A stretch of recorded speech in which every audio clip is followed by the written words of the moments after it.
Hello दोस्तों, आप सभी का स्वागत है मेरे YouTube चैनल पे। आज की इस वीडियो में हम बात करने वाले हैं कोल इंडिया की मैन पावर के बारे में। इस चीज़ पर हमने पहले भी बहुत सारी वीडियोस बनाई हैं, बहुत सारी बात की है जब भी ये लिस्ट आती है कि कोल इंडिया में मैन पावर की स्थिति क्या है उस टाइम पर, ये क्या किस डायरेक्शन में जा रही है, क्या ये घट रही है, क्या ये बढ़ रही है, क्या हो रहा है इसमें।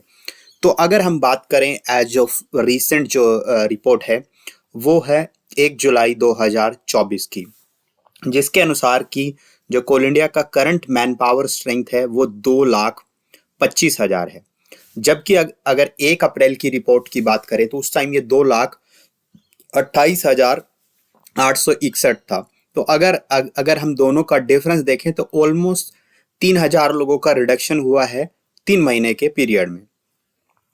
और अगर 1 महीने की बात करें तो उसमें 1,605 लोगों का रिडक्शन हुआ है, मतलब ऑन एन एवरेज अगर देखा जाए तो अगर हम बात करें यहाँ पर कि किस सब्सिडरी में क्या मैन पावर है और कैसे रिडक्शन हो रहा है, तो अगर हम ईसीएल की बात करें तो उसमें पिछले एक साल में 650 लोग कम हुए हैं। बीसीसीएल में 1500, सीसीएल में 200, डब्ल्यूसीएल में 600, एससीसीएल में 774, एमसीएल में 236, एनसीएल में 121 और अगर एनईसी में बात करें तो 42, सीएमपीडीआई में 16 और सीएल हेडक्वार्टर में 5 लोग कम हुए।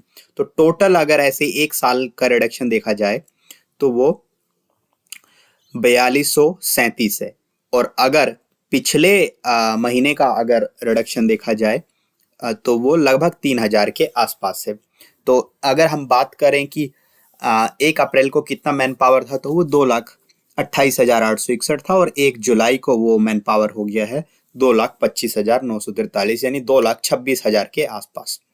अब किस फैक्टर से क्यों लोग डिक्रीज हो रहे हैं, क्या कारण है? तो अगर हम बात करें जो फैक्टर ऑफ इंक्रीज होता है तो आपको या तो कंपनसेट एम्प्लॉयमेंट देनी पड़ती है, या कोई फ्रेश रिक्रूटमेंट होती है, या फिर जो लैंड यूजर्स हैं उनको अपॉइंटमेंट देनी पड़ती है, या फिर री इंस्टेटमेंट होता है किसी का, तो वो एक कारण है। या फिर दूसरी जो सब्सिडरी है उससे हो ट्रांसफर होके कोई आता है, या फिर inactive to active manpower, ये एक पर्टिकुलर एरिया है एससीसीएल में, उसके रेफरेंस में ये बात है, इसमें बाकी सब्सिडरीज का कोई रोल नहीं है। फिर अगर फैक्टर ऑफ डिक्रीज, लोग डिक्रीज किस फैक्टर की वजह से होते हैं, तो अगर जो फैक्टर ऑफ डिक्रीज की बात करी जाए तो वो रिटायरमेंट होता है, या रेजिग्नेशन होता है, या डेथ होती है, या डिसमिसल, टर्मिनेशन या रिमूवल होता है, या फिर दूसरी सब्सिडरी से रिलीज होते हैं, या फिर promoted from non executive to executive से प्रमोशन होता है, तो वो एक फैक्टर होता है। तो ये सारे फैक्टर्स हैं और ये सारा डाटा है कि कितने लोग इंक्रीज हो रहे हैं। जैसे ईसीएल में अगर इन सब फैक्टर्स को मिला दिया जाए तो 171 लोग इंक्रीज हुए हैं 3 मंथ्स में, लेकिन डिक्रीज 634 हो गए हैं। ऐसे ही बीसीसीएल में 165 लोग इंक्रीज हुए हैं बट डिक्रीज हो गए हैं 529 लोग। तो इस तरीके से टोटल जो इंक्रीज हुआ है वो लगभग 1400 का हुआ है, टोटल डिक्रीज 4300 का हुआ है, यानी नेट डिक्रीज जो है वो 3,000 का हुआ है लास्ट 3 मंथ्स में कोल इंडिया के मैन पावर में। अब अगर बात करें कि कोल इंडिया में मैन एग्जीक्यूटिव और नॉन एग्जीक्यूटिव का क्या रेशियो है, तो अगर एग्जीक्यूटिव की बात कर लें सभी सब्सिडरीज और कोल इंडिया हेडक्वार्टर में मिला के, तो वो लगभग 15,744 है।